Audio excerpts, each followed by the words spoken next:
ओम शांति। आज की साकार मुरली 24 फरवरी 2025। साधना की जाती है भगवान से मिलने की, सो जब तक उनका परिचय ना हो तब तक तो मिल नहीं सकते। तुम जानते हो बाप का परिचय दुनिया में कोई को भी नहीं है। देह का परिचय तो सबको है, बड़ी चीज का परिचय झट हो जाता है। आत्मा का परिचय तो जब बाप आए तब समझाए। आत्मा और शरीर दो चीजें हैं। आत्मा एक स्टार है और बहुत सूक्ष्म है, उनको कोई देख नहीं सकते। तो यहाँ जब आकर बैठते हैं तो देही अभिमानी होकर बैठना है। तो भले ही बाबा ने कहा है कि यहाँ यहाँ इस मुरली में आत्मा एक स्टार है, पर एक साकार मुरली में आया था कि आत्मा बिंदी है। और स्टार क्यों कहा जाता है, आत्मा स्टार क्यों कहा जाता है, तो बाबा ने कहा था कि कंपैरिजन के लिए कहा जाता है कि आत्मा स्टार है। मतलब वो एक मिसाल दिया जाता है कि आत्मा स्टार है, एक्चुअली आत्मा बिंदी है, just a point of light. पर बाबा ने कहा था एक एग्जाम्पल, एक मिसाल के तौर पर स्टार जैसी है। जैसे स्टार इट्स लाइट, तो उस तरह से एक कंपैरिजन के लिए स्टार कहा है। एक्चुअली आत्मा पॉइंट ऑफ लाइट है, और वो पॉइंट ऑफ लाइट कैसे उसको विजुलाइज करे, तो बाबा ने कहा था कि स्टार मिसल, स्टार मिसल है, स्टार नहीं है, स्टार मिसल है और बहुत सूक्ष्म है। फिर बाबा ने कहा कि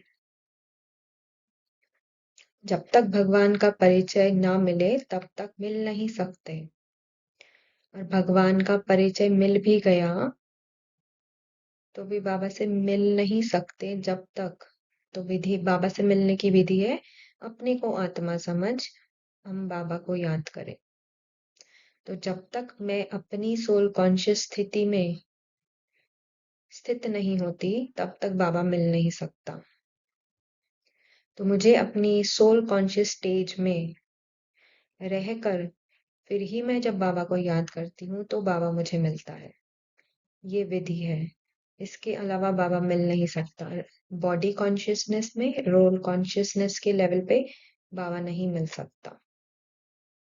सोल कॉन्शियस स्टेज, मुझ आत्मा की जो सोल कॉन्शियस स्टेज है उसमें स्थित रहकर, और कुछ पिछले कुछ वीडियोस में हम बोल रहे थे उस स्मृति में रहकर, अब स्मृति से भी परे उस स्टेज में ही स्थित रहकर, सोल कॉन्शियस रहकर ही मैं बाबा को याद कर सकती हूँ, बाबा से मिल सकती हूँ। उसके अलावा पॉसिबल नहीं है, सिर्फ परिचय के बेसिस पे पॉसिबल नहीं है बाबा से मिलना, कि बाबा का परिचय मिल गया कि ज्योति बिंदु है और ज्ञान का सागर, प्रेम का सागर, गीता ज्ञानदाता, पतितों को पावन करने आया है, उस बेसिस पे नहीं मिल सकती है। बाबा तब मिलेगा जब मैं अपनी सोल कॉन्शियस स्टेज में निरंतर रहूंगी, और उस स्टेज से वो डिफॉल्ट बाय डिफॉल्ट बाबा ही मुझे याद आता है और कुछ दूसरा याद नहीं आता।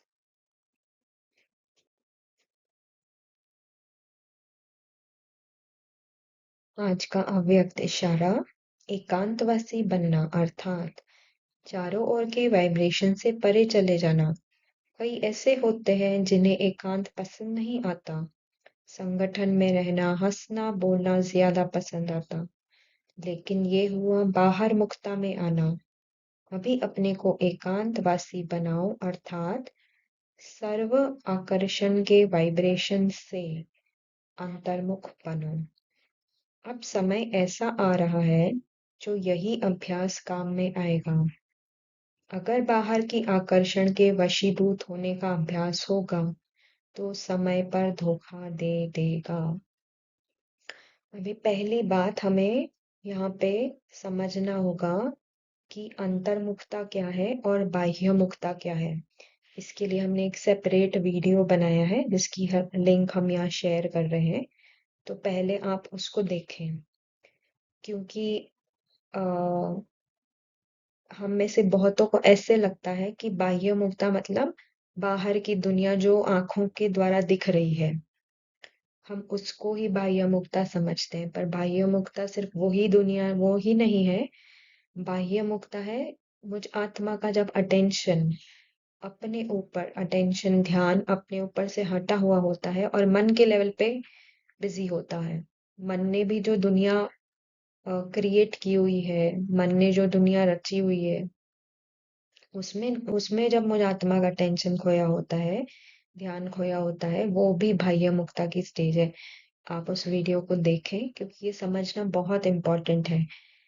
अ, उससे समझे बिना ये अ, अव्यक्त इशारा समझ नहीं आएगा, क्योंकि ये बाहर की बात नहीं हो रही है।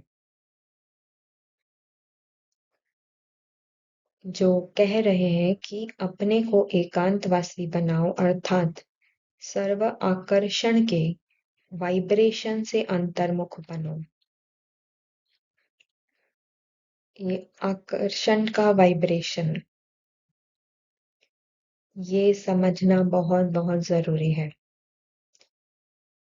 क्योंकि हमें आकर्षण किन बातों का हो रहा है और वो कहाँ हो रहा है। चलो बाहर में कोई चीज दिखती है, सपोज कोई अच्छी एक ज्वेलरी ही दिख जाती है, या फिर अच्छा कोई किसी किसी फोन दिख जाता है और उसकी प्रति आकर्षण होती है, तो वो आकर्षण कहाँ आई है? वो मन में आई है।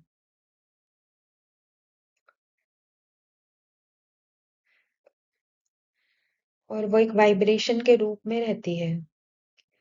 और चीजें, बाहर की चीजें, चाहे वो व्यक्ति भी हो चाहे वो वस्तु भी हो, उसको ट्रिगर करती है। आंखों ने कुछ देखा, अंदर में वो जो वाइब्रेशन ऑलरेडी है, आकर्षण की वाइब्रेशन, वो ट्रिगर होती है। कानों ने कुछ सुना, कानों से कुछ सुनाई दिया, अंदर में जो वो वाइब्रेशन है वो ट्रिगर होती है। कुछ स्मेल आई, किसी को जैसे बहुत पानी पूरी पसंद है या समोसा पसंद है और कहीं से गुजर रहे हैं, तो पानी पूरी की स्मेल आते ही वो जो जबरदस्त आकर्षण है, वाइब्रेशन के रूप में जो बैठी हुई है अंदर, वो ट्रिगर होती है, जबरदस्त आकर्षण होती है।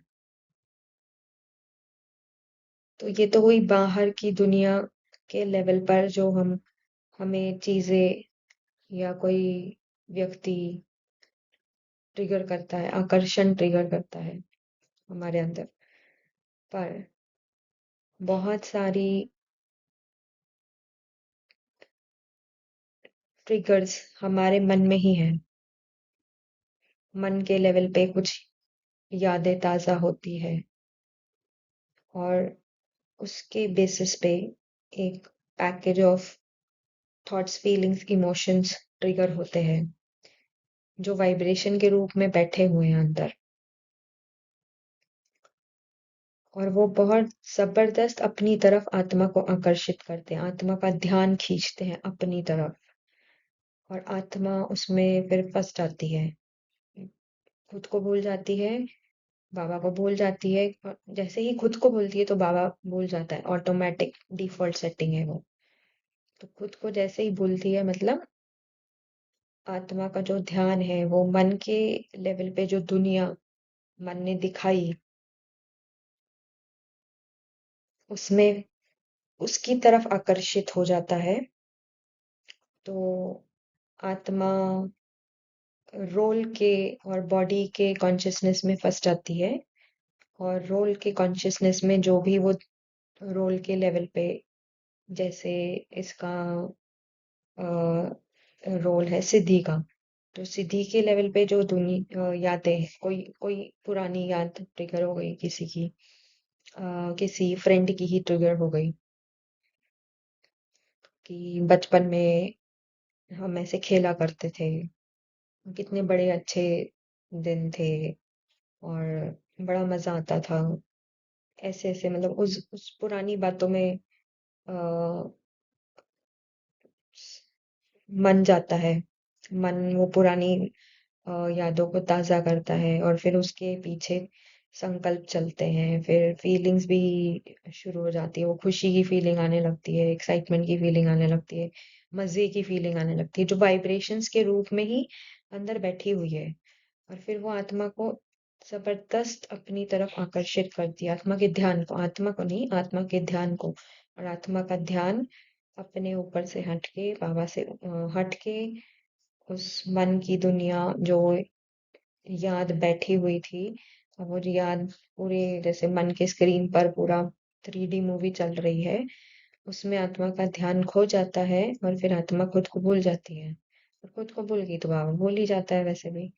और फिर अब अपने को वो रोल मान के देह और देह की दुनिया में फंस जाती है।